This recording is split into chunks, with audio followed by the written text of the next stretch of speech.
this present crisis, government is not the solution to our problem. Government is the problem. Do you want the whole truth? I don't think you're ready. Governments don't control things. A government can't control the economy without controlling people. It's Crane Durham's Nothing But Truth. Well, good evening, good afternoon, wherever you are. We're really glad you're here, right here on the AFR Talk Network. I'm Crane Durham. This is Crane Durham's Nothing But Truth, and wow, stoking the fear. Afraid? Aren't you afraid of the shutdown? Aren't you afraid that we're going to not service the debt? We'll default on our debt because the president's saying that. Why would he do that? I'll get to that in a second. Oh.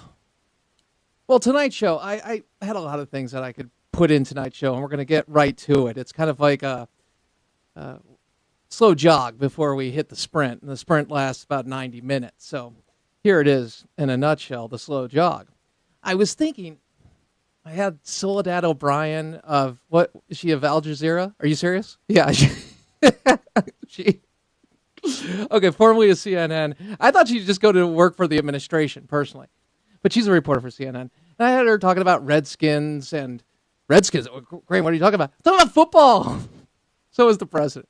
And I had a clip from the president. I was going to run with that about commenting on the Redskin name and going to the Blackhawks thing and going back and forth. And I thought to myself, I could do that. And I could focus on that for a bit and have some fun with it.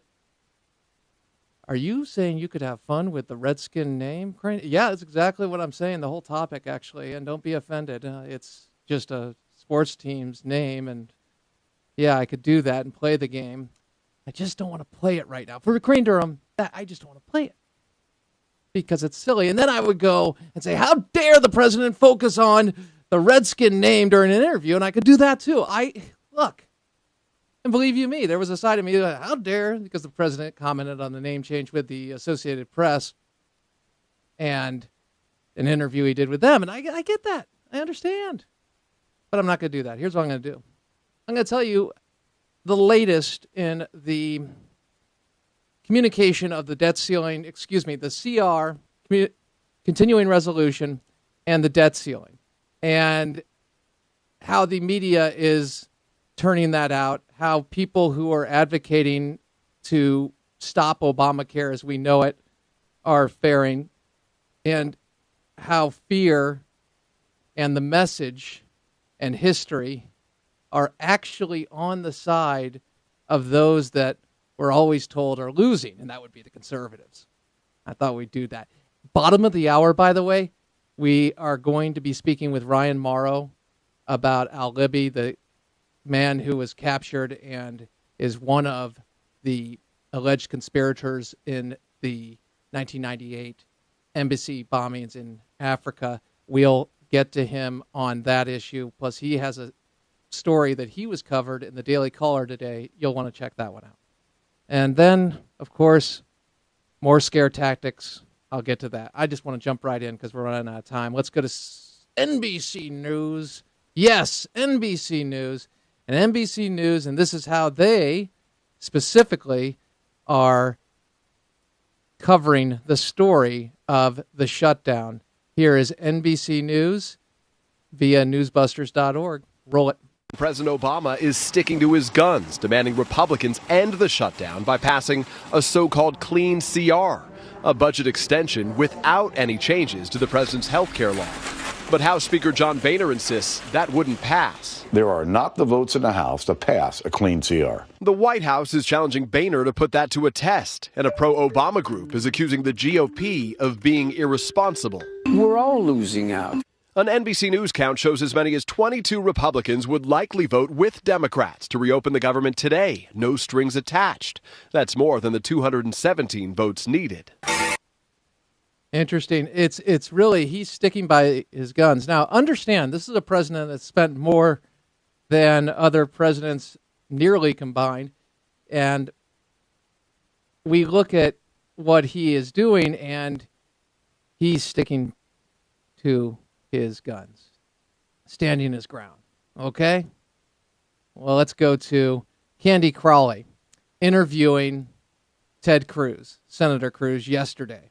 And let's see how the conversation goes with the characterization of both sides. Roll it. It is Republicans in Congress who are passing bills to reopen the parks, to reopen the memorials, to fund cancer research, to fund our veterans, and it is the Democrats who are refusing to have a vote. I mean, Candy, why won't Harry Reid let the Senate vote on the 8 bills the House has passed to fund vital parts of the government? I think he would say because he thinks he's being blackmailed. But I want to continue this conversation. We'll be back. We've got to take a quick break. We want to talk about a couple of things. When we return, I also want to talk about some of the blowback you're getting from members of your own party. They reportedly gave you an earful behind closed doors saying you don't have an endgame strategy and you're, quote, selling snake oil. Your chance to respond after this. You want to focus, as I think you do, on areas of bipartisan agreement. A week ago, the House passed a bill funding the men and women of our military. Right. The Senate unanimously passed it. But then the House has passed 8 other bills funding things like our veterans, funding things like the national parks, and Harry Reid has killed them. Now, let me be clear, because it's important to understand. These bills, none of them even mention Obamacare. They're programs completely unrelated to Obamacare. And the position of President Obama and Harry Reid is if you aren't funding everything in the government, they will fund nothing. You know. All right. Now, I want you to take the before the break and just add, and I have a question if Ted Cruz still beats his wife. I mean, you'll have a chance to answer that on the flip side of the break. Then we got back to the content, and Cruz masterfully came back to the idea that, oh, Candy, you're interested in a bipartisan idea. He started out with, hey, there are 11 funding bills, 8 that have passed that we are waiting in the Senate for the Senate to take care of. And Candy Crawley's response was, he would say you're being blackmailed. He's being blackmailed, Harry Reid, in the Senate, okay? And then she launches into, yeah, and I hear you're coming apart at the party. I mean, and blowback, and what's your end game? And it seems like chaos, and oh, yeah. Then you, on the flip side of the break, you come back to Cruz detailing once again, they've passed these bills. Once again, why isn't Harry Reid doing something about it? You have to understand this. And now we have Ted Cruz making his case. Roll it. You know, we launched a national website, fundourvets.com, that says, listen, regardless of the shutdown, veterans ought to be above politics. They ought to be bipartisan agreement. We need to honor our commitments to our veterans. But obviously they feel that if you can use this kind of leverage, they feel it's blackmail. But let me just move on. I'm going to ask you something about your fellow Republicans. Okay, but Candy, let me press back, because twice you've said Harry Reid would say it's blackmail. And I want to press back, because I think that's a false claim with no basis. The bill that the House passed on the VA simply funds the VA. Doesn't mention anything about Obamacare, doesn't mention anything about anything else. Now, for hundreds of years, the way Congress has appropriated has been one topic at a time. How is it blackmail to say, we think we should fund the veterans? Do you agree? That's a yes or no vote. Now, Harry Reid refuses to let the Democrats vote on that. But how is it blackmail to say, we may not agree on everything, but is there anything we can agree on? We ought to agree on supporting our veterans. Do you think you've hurt the Republican Party brand? I didn't cut that way, nor did newsbusters.org cut it that way. That was her follow-up to that question. Do you think, after he makes the point, clearly, and this is the game, it's the low information voter game, it's the idea of repeat it, say, you've watched the shows and the pundits just keep repeating something over and over again. They don't answer the question, and you want to take your foot and you want to put it into the television. No, you shouldn't do that. By the way, I'm not encouraging that. That's a bad idea. Don't put your foot in the television. Well, Crane, I don't even watch TV. Okay, hey, all right. I got you. I like Madlock. So I, have that on DVR. My honey and I watch that. Bottom line, it's frustrating. And it's frustrating if a Republican does it. It's frustrating if a Democrat does it. And it's especially frustrating when the mainstream media seemingly has these talking points going over and over again. Oh, Crane, do you believe in conspiracies? No, but they do exist on occasion, journalist.